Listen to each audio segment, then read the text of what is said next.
지금 10시 44분 지나고 있습니다. 중국 증시 개장한 지 15분 됐는데요. 중국 증시 분위기 상당히 안 좋습니다. 상해 종합이 2% 밀리고 심천도 1.6%가량 중국 내부에서 지금 도시 봉쇄에 대한 부분이 또 고스란히 반영이 되고 있는 상황이고 잠시 후 11시 구간대 이 중국에서 주요 경제 지표들 발표될 예정입니다. 우리가 자주국방이라는 단어 많이 쓰는데요. 자주 경제도 좀 이루어져야 되지 않을까. 뭐 미국에서 한 방, 중국에서 한 방, 우크라이나 이슈 하면은 또 함께 좀 흔들리고 있습니다. 과연 우리 증시 어디로 가고 있는 걸까요? 빅픽처 그려보겠습니다. 앞으로 매주 화요일 이분과 함께 할 거예요. 새로운 얼굴입니다. 토마토 투자클럽의 이효열 전문가 모셨습니다. 안녕하세요. 네, 안녕하십니까? 네. 이제 반가워하시는 분들 그리고 약간은 어떤 전문가지 궁금하시는 분들을 위해서 전문가님의 투자 스타일을 먼저 좀 소개를 해주시죠. 일단은 뭐 다 마찬가지시겠지만 이제 실적이 좋은 기업을 일단 선정을 해드리고요. 네. 그러니까 결국은 이제 투자의 본질에 좀 집중을 해서 결국 주식 투자라는 게 이제 실적이 좋은 기업을 사서 저도 그 수혜를 같이 누리는 것이 사실 주식 투자이기 때문에 그런 부분에서 좋은 기업을 계속 발굴해 드리도록 하겠습니다. 네. 그래서 기본적 분석이라든지 펀더멘털 위주로 투자하신 분들이 상당히 좀 솔깃, 이 전문가 좀 관심 가는데 하시는 생각하고 계실 거예요. 오늘은 약세장세 속에서 상승 모멘텀을 가진 업종에 대해서 이야기를 좀 나눠보겠습니다. 시장 전반적으로 봤을 때 요즘 우리 증시 상황 어떻게 진단하세요?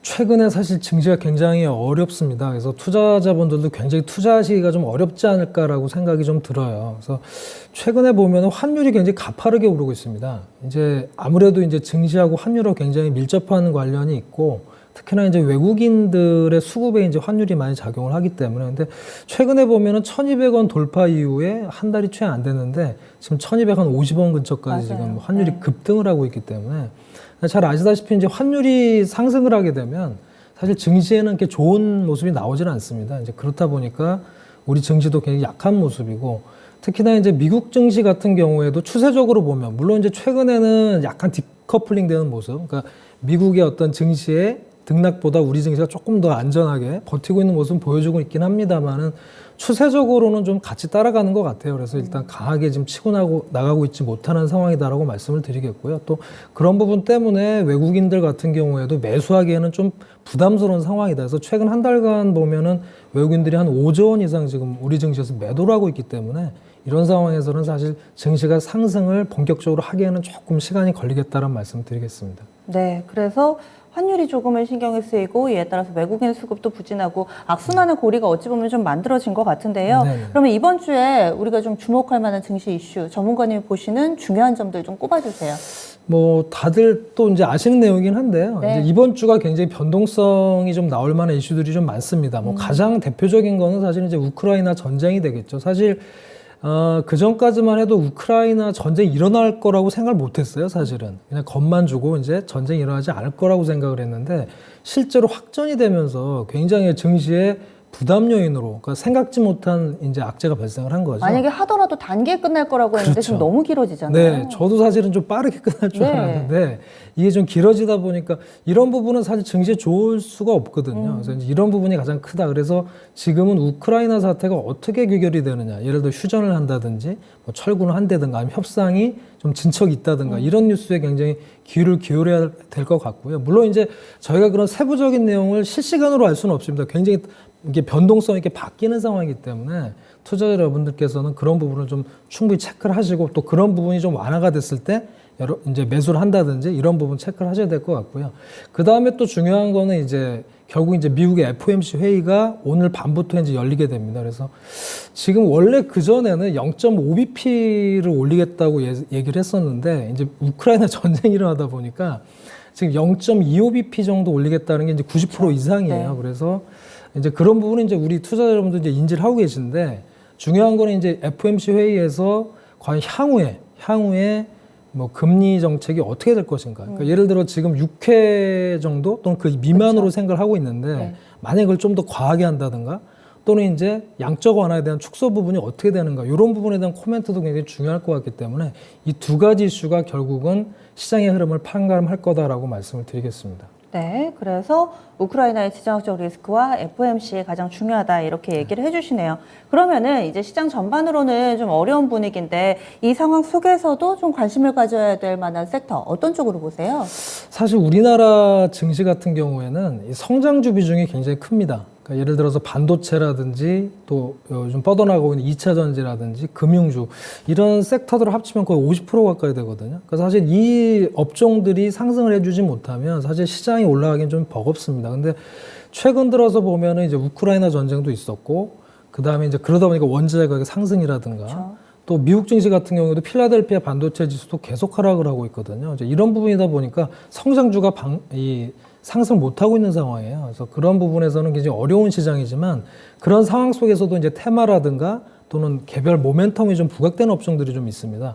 뭐 예를 들면은 최근에 이제 윤석열 당선인께서 이제 정책 공약을 하셨잖아요. 그래서 이제 원자력 발전이라든가 그동안 좀 묶여 있었던 원자력 발전이라든가 또 이제 주택 건설 업종 같은 경우에는 좀 모멘텀을 좀 받고 있다라고 말씀을 드리겠고 오늘은 우선적으로 그 중에서 좀 밸류도 좀 부담이 적고 좀 성장이 기대되는 검솔 업종에 대해서 좀 말씀을 좀 드리겠습니다. 네, 그래서 건설 섹터. 그럼 지금 약세 장세 속에서 이길 만한 섹터가 건설이다. 일단은 그렇게 보시는 거세요? 네, 그렇게 보고 있습니다. 네. 일단은 여러분이 팁을 하나 드리자면 네. 일단 시장이 약세일 때 사실 어떤 업종이나 종목을 찾기가 어렵잖아요. 네. 근데 시장의 추세와 좀 반대로 가는 업종이나 종목을 보시면 사실 굉장히 좀 좋은 팁이 될 것 같아요. 예를 들어 증시는 지금 계속 하락을 하고 있는데 이 업종이나 종목은 굉장히 강하게 올라가고 있다라든가 한다 그러면 시장에 관심이라든가 또 수급이나 이슈가 있다라는 얘기거든요. 그래서 그쪽에 집중하실 필요가 있겠고 그런 업종 중에서 대표적으로 이제 건설 업종입니다. 근데 이제 건설 업종 같은 경우에는 사실은 그동안에 좋지는 못했어요. 그쵸. 근데 왜 그러냐면 잘 아시겠지만 이제 현대산업개발의 그 광주 아이파크죠. 이제 붕괴 사고가 있다 보니까 이제 어떤 안전 비용에 대한 증가 우려, 그러니까 중대재해법이라든지 그리고 또 이제 금리가 최근에 오르지 않습니까? 금리가 인상이 되면 사실 건설업종 같은 경우에는 이제 주택을 살 때 대출을 대부분 받으셔야 되기 때문에 네. 이 금리 인상이 사실은 건설업종을 좀 짓누르는 좀 요소가 됐었거든요. 근데 최근 들어서 이제 윤석열 당선이 대선에 당선이 되면서 차기 정부에서 추진할 공약으로 이제 원자력 발전이나 이제 건설, 주택을 5년간 한 250만 호 정도 건설하겠다라고 말씀을 하셨기 때문에 이런 부분들이 사실 건설업종의 우려보다는 조금 이제 성장 쪽으로 좀 기대를 하게 만드는. 그러니까 이 주식 투자라는 건 결국은 이제 기대 심리가 높아야 되거든요. 그쵸. 근데 사실은 그동안은 우려가 많았지만 지금은 약간 기대 심리 쪽으로 변하고 있다라고 말씀을 드리겠습니다. 네. 그래서 건설 섹터를 봐야 된다. 이렇게 얘기를 해주셨는데, 지금 밸류에이션 수준은 좀 어떤지, 그리고 모멘텀은 앞서서 살짝 좀 소개를 해주셨는데, 모멘텀하고요. 저희 관심 종목까지 이어서 좀 알려주세요.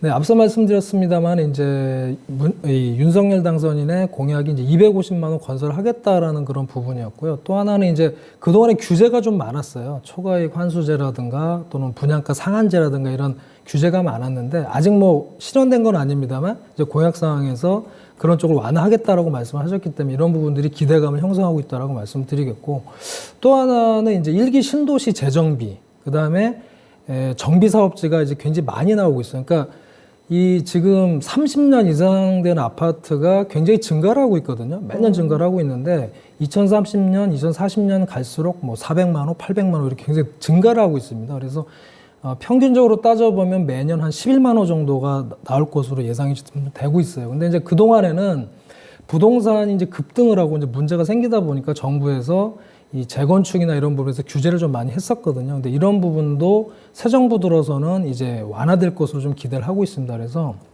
시장에서도 우선적으로는 이런 정비 사업에 강점이 있는 이제 대형주 섹터 위주로 좀 상승을 먼저 하고 있습니다. 현대건설이라든지 GS건설, 대우건설 같은 경우가 저점 대비해서 20% 정도 상승을 했던 그런 모습이고요.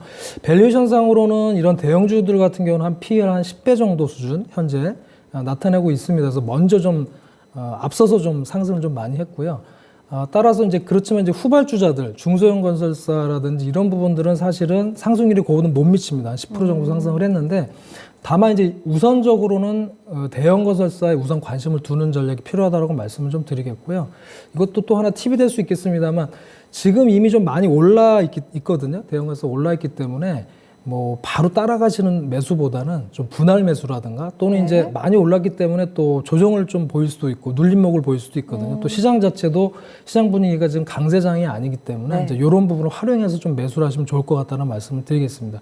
참고로 좀 더 말씀을 드리자면 이제 건설사, 대형 건설사가 상승을 하게 되면 이제 중소형 건설사들뿐만 아니라 뭐 인테리어 업체라든지 원자재 쪽까지. 시멘트 업종이라든지 가구 업종이라든지 이런 부분도 이제 동반해서 상승을 하거든요. 그래서 이런 부분들도 같이 체크를 하신다면 투자하시는데 굉장히 도움이 될 거다라고 말씀드리겠습니다. 먼저 매력도로 따지면 대형 건설사가 먼저고 그 다음 중소형이라든지 건설사 쪽까지 보자 얘기를 해주셨는데 조금 전에 화면에 차트가 좀 나갔는데 대체적으로 10년 밴드 상단까지 올라가 있더라고요. 뭐 GS건설만 일례로 보더라도 사실 시장에서 크게 주목하지 않았던 것 같은데 그 사이에 야금야금 많이 올라서 밴드 상단까지 가 있습니다. 이번 기회에 이 밴드를 뚫을 수 있을 것인가, 현재 차트상으로 놓여 있는 위치가 부담스럽지는 않은지 어떻게 보세요? 좋은 질문이시고요. 일단은 앞서도 말씀드렸지만 대형사들이 먼저 치고 나갔기 때문에 투자자들 입장에서는 사실은 이제 이 높은 가격에 또 사시기엔 좀 그러니까요. 부담스러울 수 있거든요. 네네. 그래서 앞서 말씀드린 것처럼 분할 매수를 하신 전략이 중요하겠다고 네. 말씀을 드리겠고,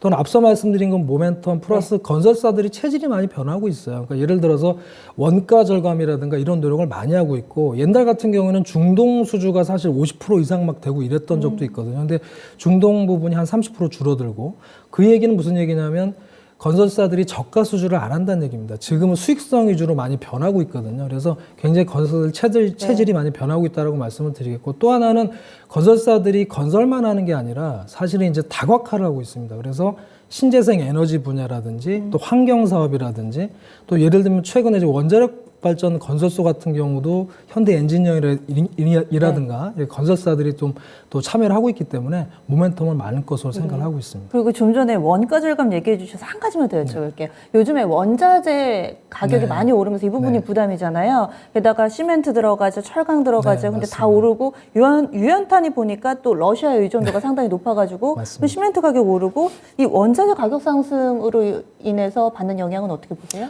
역시 좀 좋은 질문 주셨고요. 궁금해하실 것 같은데 예. 그 건설사 원가 중에서 시멘트하고 철근이 들어가는 사실은 원가 비중이 10%가 채 안 됩니다. 사실은 이제 우리가 생각할 때는 아 시멘트 가격 오르고 철근 가격 오르니까 네, 너무 네. 원가가 오르는 거 아니냐라고 생각하실 텐데 그 비중은 실제로는 한 10%가 좀 안 되는 그런 수준이고요. 다만 이제 저희가 조금 체크를 해야 될 부분은 이제 창호라든지 뭐 예를 들어 거푸집이라든지 건자재 가격이 오르는 게 사실이거든요. 그러니까 그런 부분은 여러분이 체크를 하실 필요가 있겠고, 또 하나는 앞서 말씀드린 것처럼 중대재해법이라든지 이런 걸 했을 때 뭐 공사기간이 늘어난다든가 이런 부분이 진행될지를 좀 유심히 체크하실 필요가 있겠습니다. 알겠습니다.